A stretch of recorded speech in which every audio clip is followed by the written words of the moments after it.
Você já fez algo sem querer e não entendeu o porquê?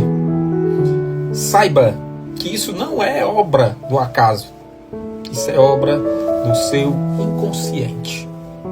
Freud chamava, metaforicamente, o inconsciente de porão mental.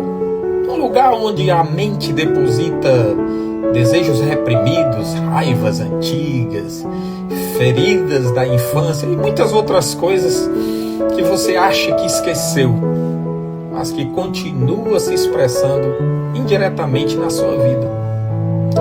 Se você prestar bem atenção, o inconsciente vaza todos os dias, através dos sonhos, através dos atos falhos, através das dores sem causa, e naquela repetição